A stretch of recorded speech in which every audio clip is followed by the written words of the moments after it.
Hello, Obot Prime here, and if you've been keeping up with the channel recently, you know that I recently released the Mega Man 2 TF2 dub. Now originally I uploaded the individual stages as their own videos, so this is basically just the full version of that. And people have been very excited for this series and have been very supportive of it, which I'm thankful for that. I'm glad people are enjoying this series. Though I have noticed that a lot of people are wanting me to dub over Mega Man 3 and all the other Mega Man games going forward. Which I can understand people wanting that. It's content people enjoy, they want to see more of it. However, I should probably bring this to attention. I originally made the Mega Man 1 TF2 dub way back in 2020. There was a 5-year gap between the first episode of Mega Man 1 TF2 dub and the first episode of Mega Man 2 TF2 dub. That's because originally I just wanted to do Mega Man 1. I had no plans on doing any future games in the series, and that'll be for reasons I'll cover shortly.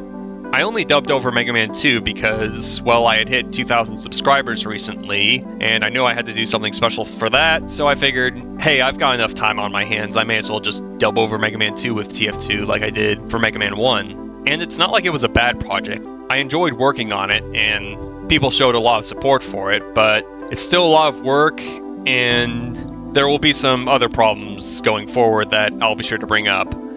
So this video I'm basically going to explain what goes into making these TF2 dubs, and why Mega Man 3 isn't going to happen anytime soon, if ever. So to start with, I'm going to be showing the project file for Mega Fortress 2 Part 2, and as you can see, there's a lot here. So first off, I have to start with gameplay footage. I recorded myself playing through Mega Man 2 on the Mega Man Legacy Collection on Steam. Unlike the first game where I played through the whole thing in one go, this time around I basically sectioned it off. So I had the first stage here, and I basically just recorded myself going through that until I got a good take, because I usually need a few attempts for each stage. Then I save stated after that stage was done, did the next one, and so on and so forth for the rest of the game. And then, once I had all these clips, I loaded them into the video editor, and basically stitched them all together so that it'd form one cohesive long play. As a side note, I did have to record the opening here in a different emulator because there was an annoying button prompt throughout this in Legacy Collection, and I didn't want that there, so I just recorded the intro and then spliced it into the full video. So that's just recording gameplay footage. And as you can see, I muted the in-game audio because I didn't need that. I was going to replace it all. So now we get to the sound editing portion, where I basically had to figure out which music tracks I wanted, I had to figure out which sound effects I wanted, and I needed to figure out which boss was getting voiced by which character. And obviously we've got Mega Man being voiced by Scout, and then Dr. Wily voiced by Medic, and so on and so forth for every major character in the game. So once I figured out all the voices and sounds and music, then I extracted those from the game files, and I put them into different files over here. Give me a second. So yeah, these are all the voice files, and over here's the sound effects. Yeah, a lot of sound effects. And the musics. So once I got all those, then I could actually start putting them over the gameplay footage. And as you can see, I had a lot to do. Like, all these audio tracks, like all these black splotches, those are all voice clips, audio files, everything. As you can see, I used 15 audio tracks at most throughout this entire thing. So yeah, a lot of work to be done.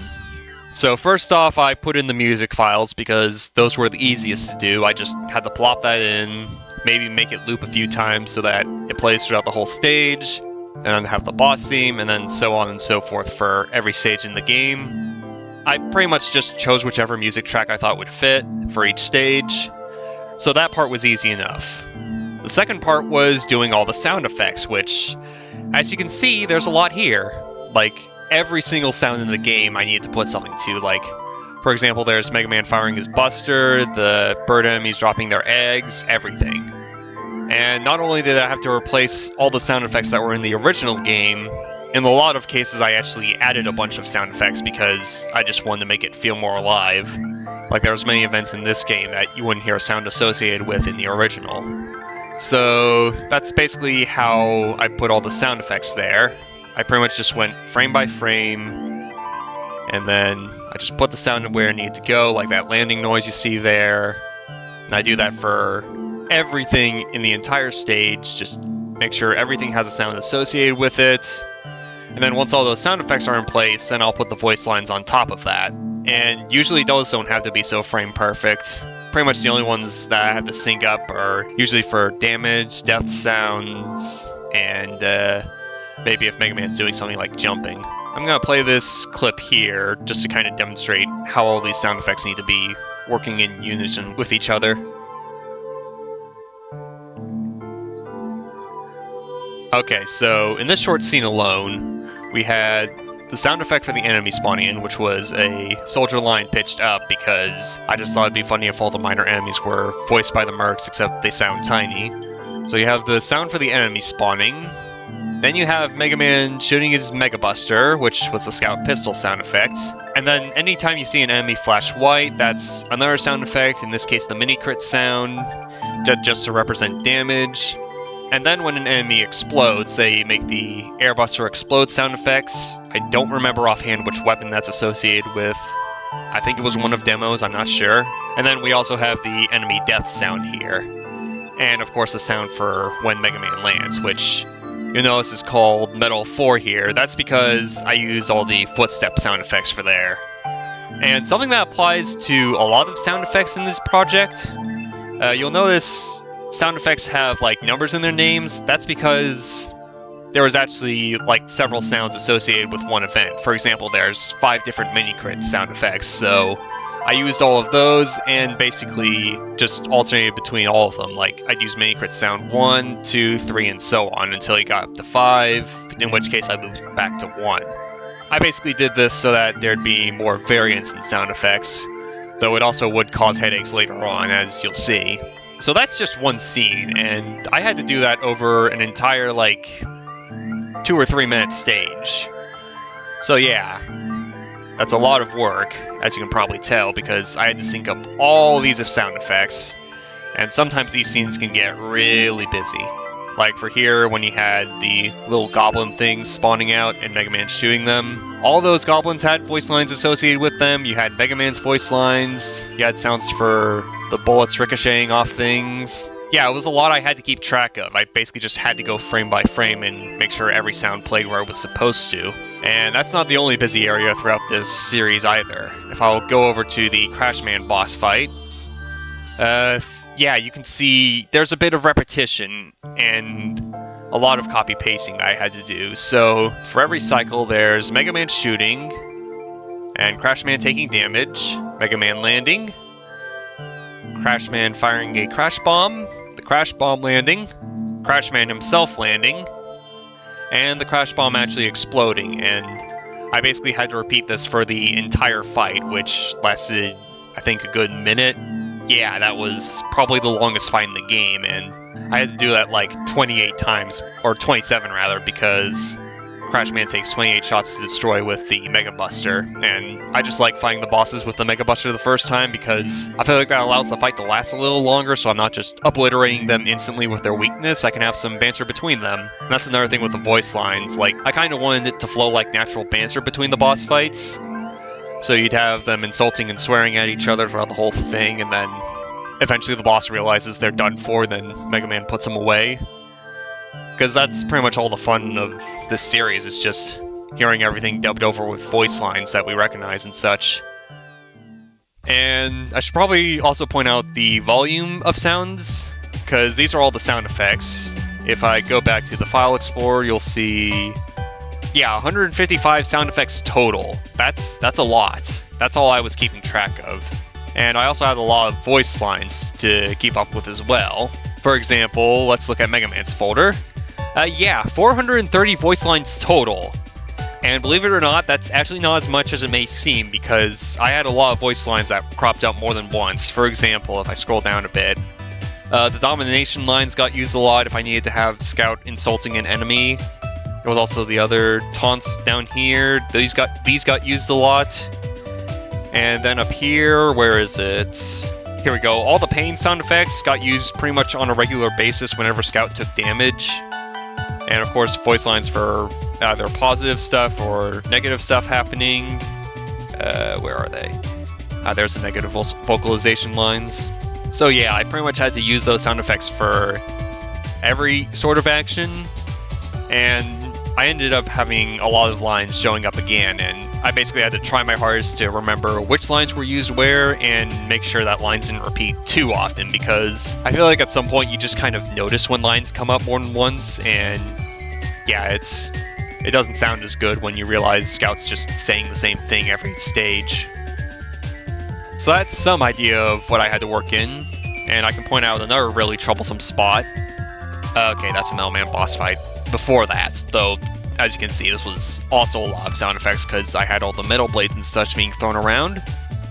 But more specifically, I meant this part with all the drill enemies, because you had Mega Man shooting, the drills getting damaged or destroyed, the landing noises. There was just so much I had to keep track of here, and I also had the sound effect for the drill. Again, this is something I added that wasn't in the original game. Originally, these enemies were silent. This is just another one of those things I added just to make it sound more alive. But yeah, it was a lot of sound effects I had to keep track of, and I basically just had to advance frame by frame and see what happened. Like, Mega Man lands on this frame, a mole gets damaged on that frame, and another shot on that frame. I just had to go frame by frame and make sure everything had its sounds, and it was just a nightmare to keep track of for a lot of scenes. Especially, probably the worst part was having to dub over the Lanternfish battles in Bubble Man's stage. Because as you can see here, I had to have the Metal Blade sound effects, Mega Man landing, the enemies getting destroyed and saying things because I had them voiced by mini scouts. Also these sound effects, which I'm pretty sure most people didn't even hear. It's a sound effect that plays every time a shrimp rockets forward.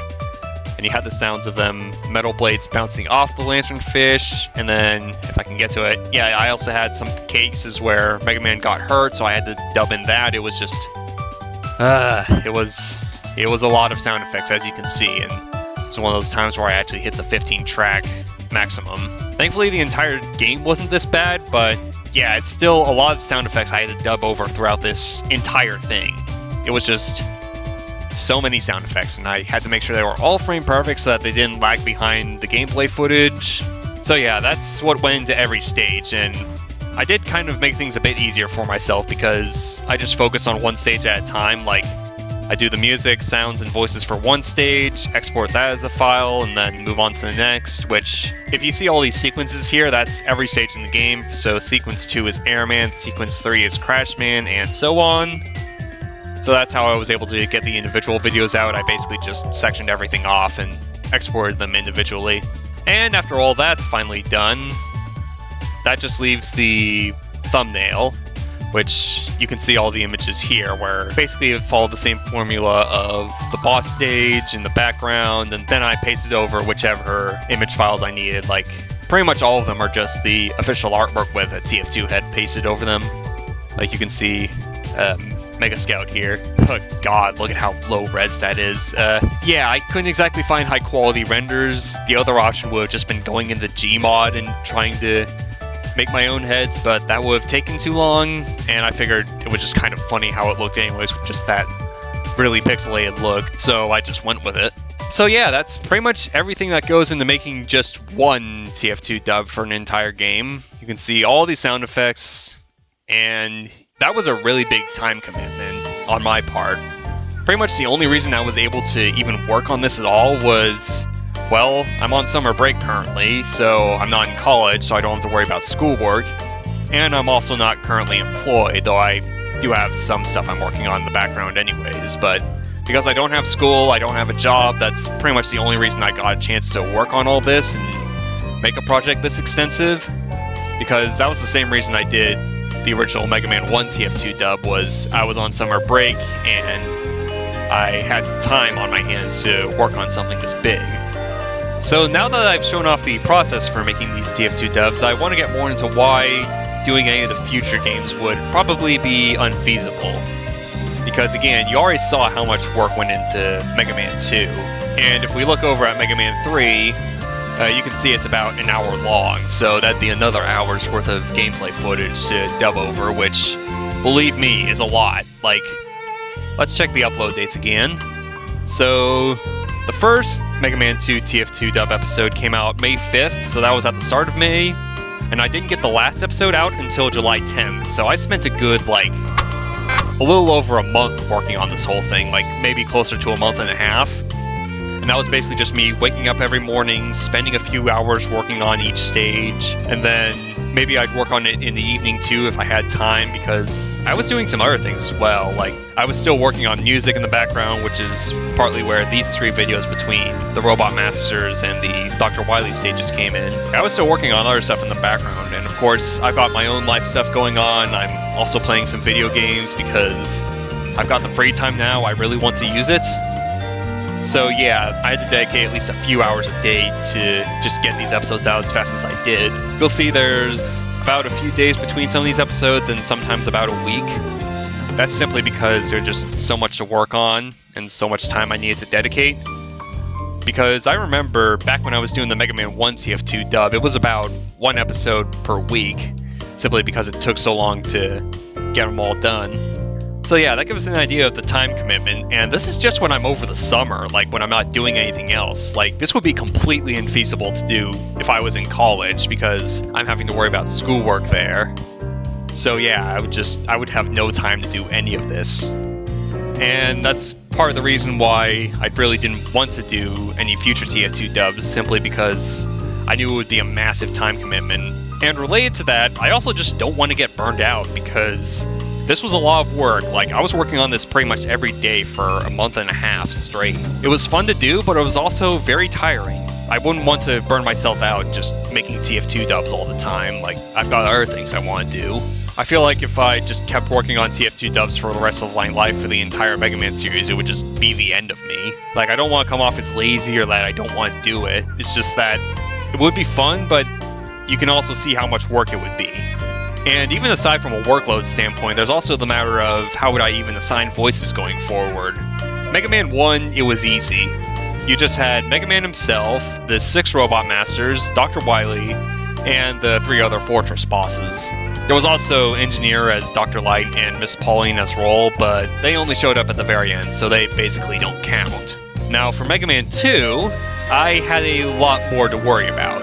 This time we had 8 Robot Masters, 4 Fortress bosses, and also all the enemies and such, which I also had to give voices to so that they didn't just come off as completely dead.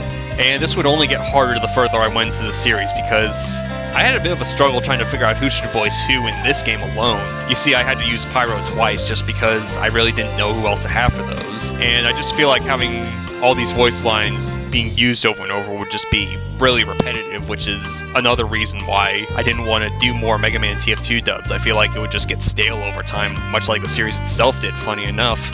If I were to dub Mega Man 3, for example, I would need to figure out the 8 Robot Masters, I'd have to figure out Proto Man's voice, I'd have to figure out Doc Robots, and then all the Fortress stage bosses. Now, some of them wouldn't be too bad. I could probably get away with reusing the voice lines I used for Mega Man 2 for the Doc Robot fights, but that would be really repetitive considering I already need those voice lines for the Mega Man 3 Robot Masters. I don't even have any idea who I'd voice for Proto Man, because you have to remember there's only 9 TF2 mercenaries with extensive voice lines. There are some other characters too, like Marasmus and Saxon Hale, but those voice lines will only get you so far. Now, it technically is a bit more because I also have the MVM robot versions to work with, and even more considering there's the bigger versions, which I use for Mecha Dragon and Guts Tank here. Heck, I already used Monoculus for Yellow Devil in the previous series. I just don't want the series to get stale. I feel like hearing the same voice lines over and over again would just get old. So it would just be a lot of work trying to figure out who should be voiced by who, and again, I worry about running into that repetition problem where it just gets stale and I just run out of jokes. So, in short, the reason you won't be seeing Mega Man 3 TF2 dub anytime soon is simply because of the time commitment, the fact that I want to avoid burnouts, and the difficulty of just figuring out how to give the characters their voices and trying to keep everything from going stale. Now, that's not to say that Mega Man 3 TF2 dub will never happen, because maybe 5 years down the line I just decide, hey, I've got the time now, I'm feeling ready for it, let's dub Mega Man 3 with TF2. I might do it someday, but I just have no guarantees, because after doing this and Mega Man 1 TF2 dub, I feel like I just kind of want to move on to other projects. Like, I've always got stuff I'm working on for videos, like as you can see here, I've got 2 other remix videos ready to go, and I've also got ideas for other TF2 dubs as well. Like, I floated around the idea of doing a Final Fight dub where Mike Hacker was voiced by Saxon Hale, but that's gonna have to wait because I have no idea where the voice lines for Saxon Hale are. Like, I searched the TF2 files and I just didn't find them. So if anyone happens to know where those are, please let me know. Otherwise, I would have to scrape them all from the TF2 wiki, and that would take an ungodly amount of time, and I'd rather not do it. So that's been this video explaining the process behind the TF2 dubs and why I would want to avoid burning myself out if I just kept making them. Hopefully that explained everything well enough, and I thank you all for watching. Till next video.